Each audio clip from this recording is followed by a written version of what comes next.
ខ្ញុំសូមរៀបរាប់អំពីប្រវត្តិរបស់ចលនានេះដែលដើមហើយចេញមកពីប្រភពនៃចលនាទាមទារឯករាជ្យនៅឥណ្ឌាចិន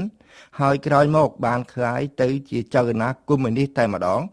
ដោយយកទៅតាមទស្សនៈគួបផ្សំចលនាទាមទារឯករាជ្យជាមួយនឹងការតស៊ូរបស់វណ្ណៈអធិនប៉ុន្តែចំពោះក្រុមខ្មែរនេះដែលសម្ដេចនរោត្តមសីហនុបានដាក់ឈ្មោះឲ្យថាខ្មែរក្រហមគឺជាចលនាមួយដែលមានការតាក់ទងជិតស្និទ្ធនឹងអង្គការរបស់បញ្ញវន្តខ្មែរមួយក្រុមដូចជាសៅអ៊ុតសហៅប៉ុលពតអៀងសេរីដែលមានឈ្មោះដើមថាគឹមត្រាងខៀវប៉ុណ្ណារីខៀវធីរិតខៀវសំផនហ៊ូយុនជាដើមរីឯគំនិតដើមរបស់ក្រុមនេះគឺគំនិតជាតិនិយមមួយប្រភេទដែលចង់រំដោះប្រជាជនក្រីក្រជាពិសេសកម្មករនិងកសិករឲ្យចេញផុតពីការជិះជាន់សង្កត់សង្កិនរបស់ពួកឈ្មួញបរទេសព្រមទាំងអ្នកដឹកនាំខ្មែរទាំងឡាយដែលគេចាត់ទុកថាសុទ្ធតែជាអ្នកដែលបើកផ្លូវឲ្យពួកមូលធននិយមកុម្ផាដ័រចូលមកធ្វើបាបប្រជាជនខ្មែរគេអាចនិយាយបានម្យ៉ាងទៀតថាគឺចលនាអ្នកជាតិនិយមហួសហេតុមួយដែលផ្អែកទៅលើទ្រឹស្ដីកុម្មុយនីសតាមធម្មតាគំនិតជាតិនិយមជាគំនិតរបស់អ្នកអភិរក្សប្រកាន់និន្នាការស្ដាំប៉ុន្តែនៅក្នុងករណីខ្មែរក្រហមនេះគឺបែរជាផ្អែកទៅលើគំនិតឆ្វេងនិយមទៅវិញនេះជាបដិវេតកម្មមួយនៅក្នុងមនោគមវិជ្ជាកុម្មុយនីសរួចស្រេចទៅហើយរបបកុម្មុយនីសគឺជាការកាន់អំណាចផ្ដាច់ការរបស់វណ្ណៈអធិនដែលផ្អែកទៅលើសាមគ្គីនៃវណ្ណៈអធិនអន្តរជាតិដើម្បីវាយរំលំរបបមូលធននិយមប៉ុន្តែនៅពេលនោះដោយចលនាកុម្មុយនីសនៅអាស៊ីជាពិសេសនៅឥណ្ឌាចិនច្រើនតែចេញមកពីប្រភពអ្នកជាតិនិយមប្រឆាំងនឹងពួកអាណានិគមនិយមការច្របូកច្របល់ក៏ស្ដែងចេញមកតែម្ដងដោយឡែកចំពោះខ្មែរក្រហមគេបានផ្អែកការតស៊ូរបស់គេទៅនឹងគំនិតជាតិនិយមមួយដ៏ស្រួចស្រាវគឺគេកាត់ផ្ដាច់ប្រទេសកម្ពុជាចេញពីចលនាកុម្មុយនីសនានាឯទៀតលើកលែងចេញតែប្រទេសចិនប្រទេសរូម៉ានីប្រទេសយូហ្គោស្លាវីដែលនៅពេលនោះមានទំនាស់ជាមួយសហភាពសូវៀតដែលជាអ្នកគ្រប់គ្រងទីក្រុងហាណូយសូមបញ្ជាក់ថាតាមការពិតនៅពេលនោះប្រទេសណាក៏សុទ្ធតែមានគំនិតជាតិនិយមដូចតែគ្នារួមបញ្ចូលទាំងប្រទេសរុស្ស៊ីផងដែរនៅសម័យនោះអ្នកដឹកនាំខ្មែរក្រហមយល់ឃើញថាប្រទេសកម្ពុជាមានអ្វីគ្រប់បែបយ៉ាងទាំងអស់ដើម្បីកសាងជីវភាពប្រជាជនខ្មែរគឺមិនបាច់រណបនឹងប្រទេសណាទៀតទេមួយវិញទៀតបុព្វបុរសខ្មែរបានកសាងដោយទៅបូរីអង្គរធ្លាប់បានកសាងចក្រភពមួយដ៏ធំនឹងគេដែររឿងអ្វីដែលពួកគេធ្វើបដិវត្តមួយជាគំរូសម្រាប់ពិភពលោកមិនបាននោះគឺនៅក្នុងទេសកលៈនិងបរិបទនេះហើយដែលខ្មែរក្រហមបានសាកល្បងកសាងប្រទេសកម្ពុជាតាមរបៀបពិសេសមួយរបស់គេ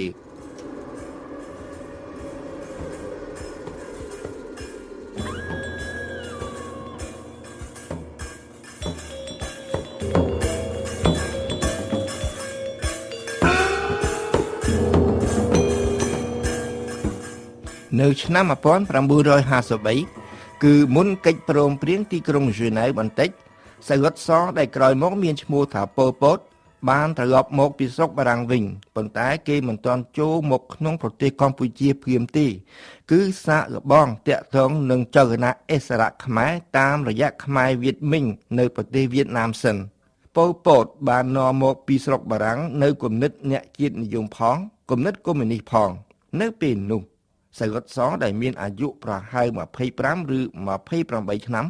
គ្រាន់តែជានិស្សិតម្នាក់ប៉ុណ្ណោះប៉ុន្តែជានិស្សិតដែលមានជំនឿថាគេអាចនឹងក្លាយទៅជាអ្នកដឹកនាំម្នាក់ដ៏សំខាន់ដែរពេលបានជួបនឹងអ្នកដឹកនាំបដិវត្តកុម្មុយនីសវៀតណាមសៅអ៊ុតសបែរជាត្រូវអ្នកទាំងនោះយកទៅឲ្យយួតដំដោយកូនក្មេងគឺឲ្យបោសផ្ទះជូតបង្គន់ចាក់សម្រាមហើយទៅរៀនសូត្រនយោបាយដោយមនុស្សឥតចេះអក្សរប៉ុលពតមិនបានដឹងទាល់តែសោះថាគេនឹងក្លាយទៅជាមនុស្សបែបនេះប៉ុន្តែចំពោះអ្នកបដិវត្តវៀតណាមការយួតដំនេះជាការចាំបាច់ព្រោះតាមការពិតគឺជាវិធីរៀងខួរក្បាលមួយបែបដែលកុម្មុយនីសធ្វើជាប្រចាំការសម្រាប់អ្នកដែលចង់ក្លាយខ្លួនទៅជាអ្នកដឹកនាំវណ្ណៈអធិននៅថ្ងៃមុខ ប៉ុន្តែពេលដែលប៉ុល ពត ឬសង្ហុត ស ចង់បានតួនាទីនេះនៅក្នុងប្រទេសកម្ពុជាសភាពការនៅកម្ពុជាបានត្រូវប្រែប្រួលអស់ទៅហើយតាមរយៈការខំប្រឹងប្រែងរបស់បញ្ញវន្តខ្មែរដែលមាននិន្នាការអភិរក្សនិងស្ដាមនិយមជាពិសេសការប្រឹងប្រែងរបស់ព្រះមហាក្សត្រខ្មែរព្រះបាទនរោត្តមសីហនុប្រទេសកម្ពុជា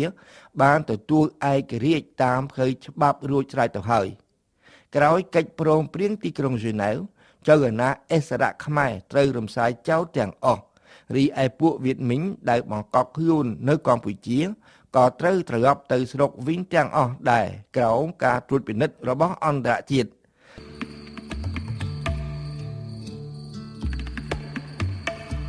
ក្រោយកិច្ចព្រមព្រៀងទីក្រុងហ្សឺណែវឆ្នាំ1954បកប្រជាជនបដិវត្តន៍កម្ពុជាត្រូវបែកខ្ញែកជា3ក្រុមក្រុមមួយដឹកនាំដោយស៊ិនងុកមីងកៅមុនីមីភូរតសមឿនហើយដែលមានយុទ្ធកជនចំនួន 2500 នាក់បានធ្វើត្រឡប់ទៅប្រទេសវៀតណាមវិញក្រោមការត្រួតពិនិត្យរបស់គណៈកម្មការត្រួតពិនិត្យអន្តរជាតិលោកប៉ែនសូវ៉ាន់ក៏ស្ថិតនៅក្នុងក្រុមនោះដែរ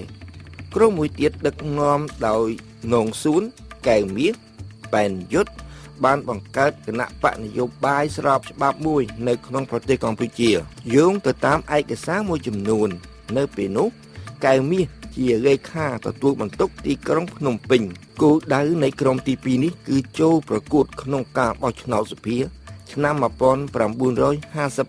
ក្រុមទី3គឺក្រុមដែលស្ថិតនៅក្រោមការដឹកនាំរបស់ទូសមុទ្រសៀវហេងនួនជាសភឹមនៃសារ៉នក្រុមចុងក្រោយនេះដែលមានការប៉ិនប្រសប់ខ្ពស់ក្នុងការធ្វើសកម្មភាពលួចលាក់បានតែងតាំងគណៈកម្មាធិការកណ្ដាលបណ្ដោះអាសន្នមួយនៅទីក្រុងភ្នំពេញដឹកនាំដោយទូសមុទ្រហើយបានបង្កើតគណៈកម្មាធិការតាមខេត្តចំនួនទាំងអស់17ដែលស្ថិតនៅក្រោមការទទួលខុសត្រូវរបស់សៀវហេងប៉ុន្តែឯកសារខ្លះអះអាងថាគឺទូសមុទ្រទេដែលទទួលខុសត្រូវខាងជនបទតាមការពិតទូសមុទ្រជាមេកាយផ្ទាល់របស់សៅរតសហើយអ្នកទាំងពីរនេះក្តាប់ទីក្រុងជាមួយគ្នានៅពេលនោះដូច្នេះឃើញថាទោះជាយ៉ាងណាក្តីបកប្រជាជនបដិវត្តន៍កម្ពុជានៅតែមានវត្តមាននៅក្នុងស្រុកខ្មែរដដែលក្រោយកិច្ចព្រមព្រៀងទីក្រុងហ្សឺណែវដោយនៅពេលនោះប្រទេសកម្ពុជាបានទទួលឯករាជ្យបរិបូរណ៍ទៅហើយសកម្មភាពរបស់ពួកគេគឺគ្មានអ្វីទៀតក្រៅពីការប្រែក្លាយប្រទេសកម្ពុជាឲ្យទៅជាប្រទេសកុម្មុយនីសដោយប្រទេសនានាឯទៀតនៅឥណ្ឌូចិនទេនេះជាផែនការមួយដ៏ធំរបស់ចលនាកុម្មុយនីសអន្តរជាតិដែលតាមរយៈហ៊ូជីមីងបានបង្កើតគណៈបកកុម្មុយនីសឥណ្ឌូចិនមួយតាំងពីឆ្នាំ1930មកឯណោះហ៊ូជីមីងដែលមានឈ្មោះមួយទៀតថាងៀងអៃគក់នៅពេលទាមទារឯករាជ្យបានត្រូវចាត់តាំងឲ្យដឹកនាំបដិវត្តន៍កុម្មុយនីសនៅក្នុងប្រទេសទាំង3នៅឥណ្ឌូចិននៅក្នុងគោលដៅនេះហ៊ូជីមីងត្រូវតែវាយរំលំរបបមូលធននិយមនៅប្រទេសវៀតណាមខាងត្បូងនិងនៅប្រទេសកម្ពុជាឲ្យទាល់តែបានគេអាចនិយាយបានថាទោះជាមានទំនាស់ផ្ទៃក្នុងយ៉ាងណាក្តីប្រទេសទាំង3នៅឥណ្ឌូចិនត្រូវតែសម្រេចគោលដៅនេះរបស់បដិវត្តន៍សកលលោកពលគឺជាសង្គ្រាមមួយដ៏ស្រួចស្រាវរវាងលោកសេរីនិងលោកកុម្មុយនីសនៅទីលានប្រយុទ្ធឥណ្ឌូចិននៅក្នុងន័យនេះក្រុមរបស់នងសួនក៏ដូចជាក្រុមរបស់ទូសមុទ្រសៀវហេងមានបង្អែកមួយយ៉ាងរឹងមាំអាចស៊ីសងជាមួយសម្ដេចនរោត្តមសីហនុ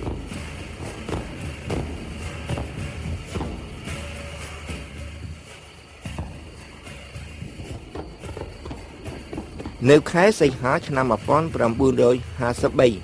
គឺជិត1ឆ្នាំមុនកិច្ចព្រមព្រៀងទីក្រុងហ្សឺណែវសៅរតសតាមរយៈអ្នកដឹកនាំបដិវត្តន៍វៀតណាមម្នាក់ឈ្មោះផាំវ៉ាន់បាបានចូលមកក្នុងប្រទេសកម្ពុជាសៅរតសបានធ្វើដំណើរជាមួយខ្មែរម្នាក់ឈ្មោះយុនសឿនឆ្ពោះទៅទីបញ្ជាការរណសេរីឥស្សរៈប្រទេសទាំង3នៅក្នុងខេត្តកំពង់ចាមដើម្បីហាត់វឹកវើដឹកនាំសង្គ្រាមព្រៃសៅរតសស្ថិតនៅទីនោះអស់រយៈពេល1ឆ្នាំនៅថ្ងៃ3ឧសភាឆ្នាំ1954ស៊ិនងុកមីងដោយមានការគាំទ្រពីវៀតមីង បានទាមទារចូលរួមក្នុងសន្និសីទទីក្រុងហ្សឺណែវដោយសំអាងថាអិសរៈខ្មែរដែលមានទ័ពប្រមាណ 3,500 នាក់បានគ្រប់គ្រង 1/3 នៃទឹកដីកម្ពុជារួចស្រេចទៅហើយប៉ុន្តែខាងប្រទេសចិនឯនោះវិញដែលខ្លាចសហរដ្ឋអាមេរិកដាក់មូលដ្ឋានកងទ័ពនៅក្នុងប្រទេសកម្ពុជាគេពុំគាំទ្រសេចក្តីស្នើនេះទេគឺសុខចិត្តរក្សាទុកព្រះមហាក្សត្រខ្មែរព្រះបាទនរោត្តមសីហនុជាអ្នកតំណាងតែមួយគត់នៃប្រទេសកម្ពុជានៅក្នុងអង្គសន្និសីទទីក្រុងហ្សឺណែវក្រោយកិច្ចព្រមព្រៀងទីក្រុងហ្សឺណែវដែលតម្រូវឲ្យចលនាអិសរៈទាំងអស់នៅកម្ពុជាចូលទៅរួបរวมជាមួយរដ្ឋាភិបាលរបស់ព្រះមហាក្សត្រខ្មែរព្រះបាទនរោត្តមសីហនុក្រុមរបស់ទូតសមុទ្រនៅតែបន្តសកម្មភាពលួចលាក់របស់គេបន្តមកទៀតនៅក្នុងប្រទេសកម្ពុជាតាំងពីពេលនោះមកពួកគេធ្វើការតស៊ូដើម្បីវាយរំលំព្រះមហាក្សត្រខ្មែរតែម្ដងព្រោះគេចាត់ទុកថាព្រះបាទនរោត្តមសីហនុជាបង្អែករបស់អ្នកដែលប្រឆាំងនឹងកុម្មុយនីសទៅវិញប៉ុល ពតសហការជិតស្និទ្ធជាមួយនួនជាដែលមានឈ្មោះដើមថាឡាវប៊ុនកូននៅពេលនោះសៀវហេងបានទៅពួននៅទីក្រុងហាណូយប៉ុន្តែសយុទ្ធសនិងឡាវប៊ុនកូនគឺនួនជាធ្វើសកម្មភាពរបស់គេនៅក្នុងប្រទេសកម្ពុជាបន្តមកទៀតសកម្មភាពចលនាកុម្មុយនីសខ្មែរនៅពេលនេះមានមុខពីរគឺគណៈបកប្រជាជនដែលធ្វើសកម្មភាពស្របច្បាប់ចាប់តាំងពីការបោះឆ្នោតសភានៅឆ្នាំ 1955 និងក្រុមបកប្រជាជនបដិវត្តន៍កម្ពុជាដែលធ្វើសកម្មភាពដោយសម្ងាត់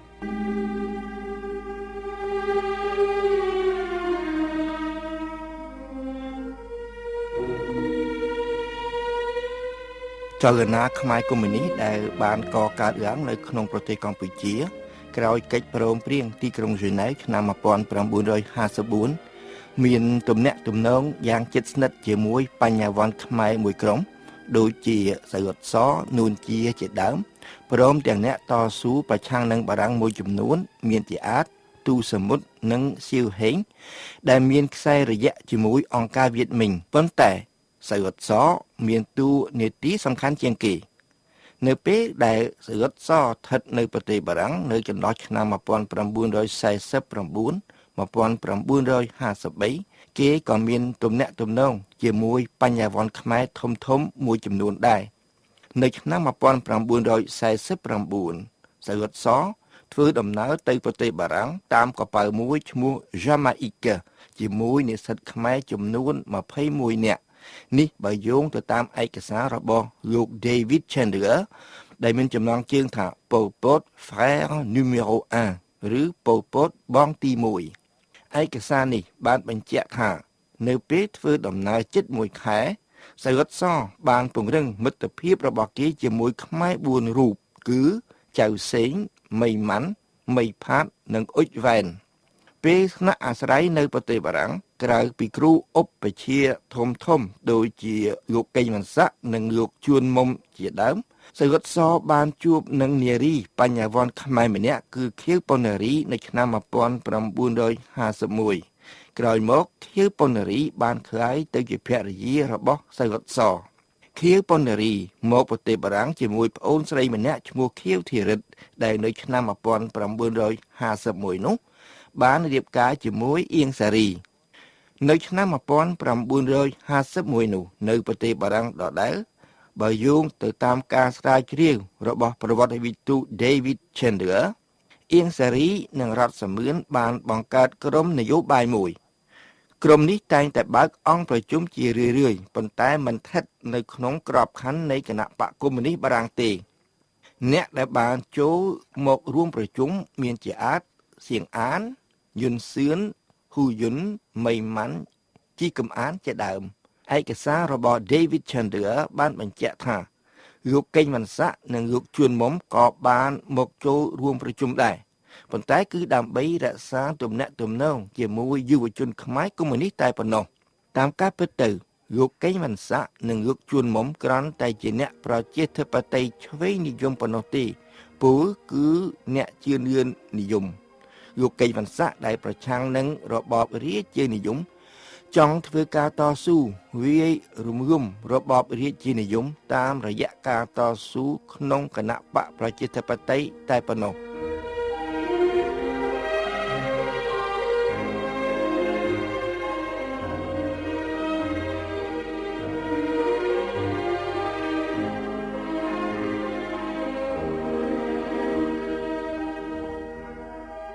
នៅក្នុងរយៈកាលតស៊ូរបស់គេនៅក្នុងចន្លោះឆ្នាំ1953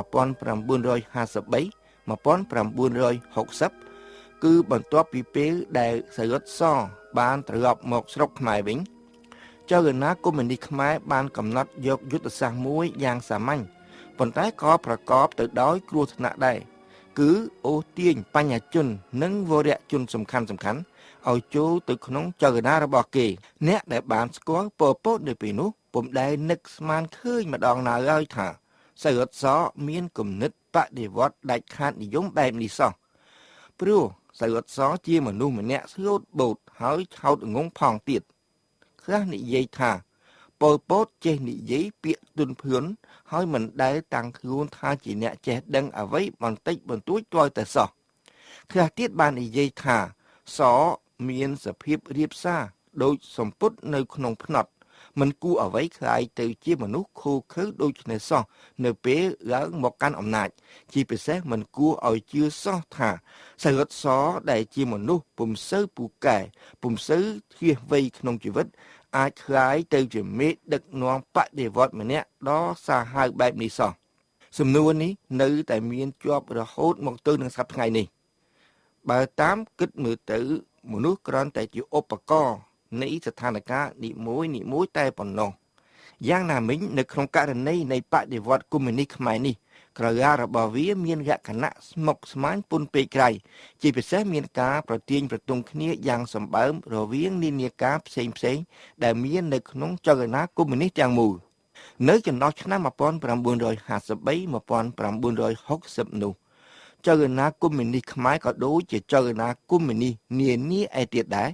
បានកំណត់យកយុទ្ធសាស្ត្រប្រមូលសម្ព័ន្ធមិត្តឲ្យបានច្រើនបំផុតដើម្បីឯកោអ្នកដែលមានឥទ្ធិពលខ្លាំងហើយដែលប្រឆាំងនឹងចលនារបស់ពួកគេនៅពេលនោះចលនាកុម្មុយនីសខ្មែរចាត់ទុកថាសហរដ្ឋអាមេរិកជាសត្រូវទី1ហើយដោយសម្ដេចនរោត្តមសីហនុមិនត្រូវនឹងសហរដ្ឋអាមេរិកពួកគេក៏ចាត់ទុកថាព្រះអង្គជាមិត្តរបស់គេទៅវិញជនកុម្មុយនីសខ្មែរខ្លះដូចជាខៀវសំផនហ៊ូយុនហ៊ូនឹមចៅសេងជាដើមបានសម្ដែងការគាំទ្ររបស់គេដោយចំហចំពោះសម្ដេចនរោត្តមសីហនុតែម្ដង